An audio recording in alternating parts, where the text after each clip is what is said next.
Hi and welcome to this first session for Unit 500 Leading People. In this first session we will look at leadership styles and organisational culture, the sort of impact between the two. Right, let's get started. So the aims for this session are to understand different leadership styles and to understand the importance of organisational culture. By the end of this session you should be able to evaluate a range of different leadership styles, describe how to adapt leadership style to suit different situations, analyse the relationship between leadership style and the organisational culture, describe different cultures that exist in organisations, and analyse internal and external factors which can affect the organisation's culture. Right then, so what do we think leadership is? Let's start by sort of getting some sort of baseline of what we think leadership is in comparison, say, to management, although in reality they should both go together. Warren Bennis, who's written lots of books on the subject, wrote a book, Becoming a Leader, in 1989, where he compared leaders to managers.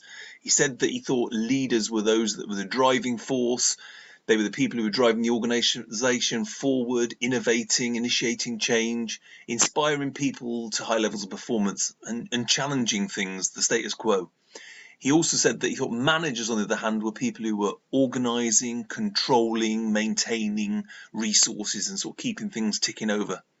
So he thought leadership was about inspiring, motivating, initiating, challenging, innovating and developing.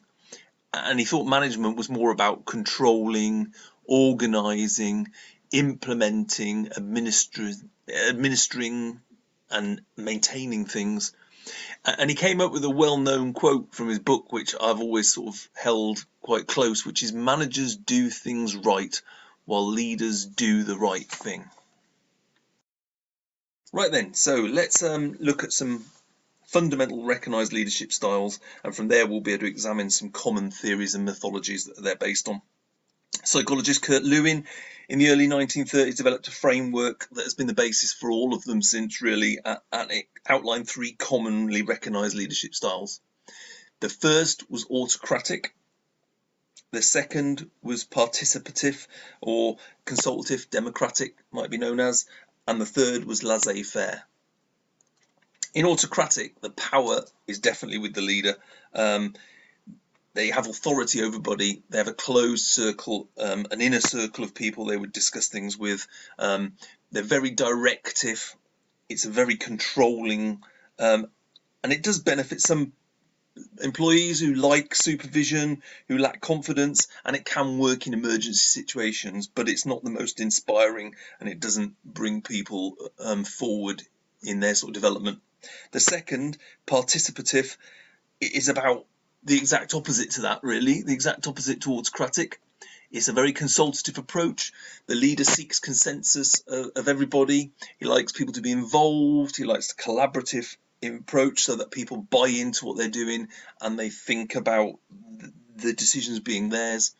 And the final one, laissez-faire, let it be in French, it is often seen as offering no support, no feedback, unmotivating. There are cartoon caricatures of it where the manager's sitting with his feet up, and that sounds bad, but in a good situation where you've got a highly effective team that are experienced, well trained, who require little supervision, highly motivated, don't require any encouragement, it can be very positive for them.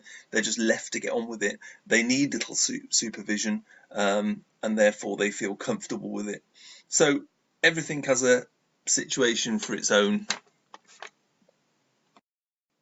So we've looked there at three basic leadership styles, and there have been many developments, and a number of people have expanded their thoughts and theories around these leadership styles, and you'll need to investigate those.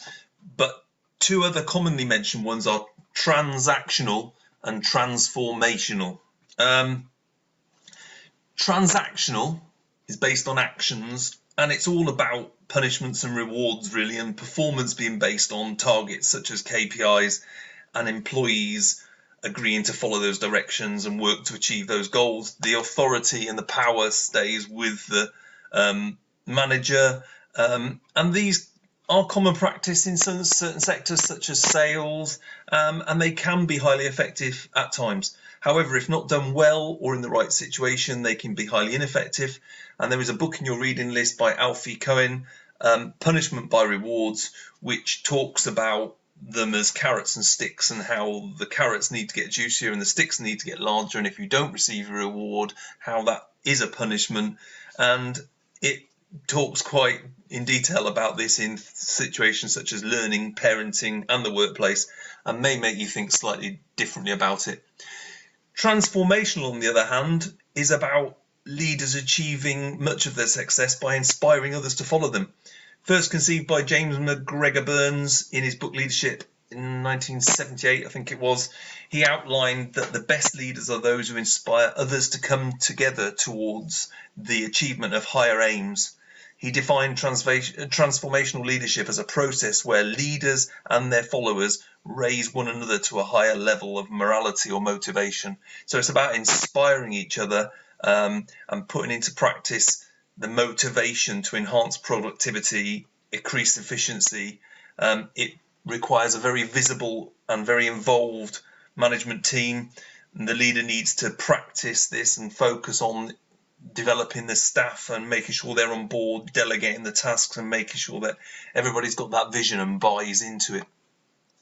And the key to all these is that the power stays with either the manager or with the team. Right then, on that note of transformational leadership and how it's about inspiring people, let's look at this next video clip from the Nelson Mandela film, and it will emphasize the important nature of inspiring people in leadership.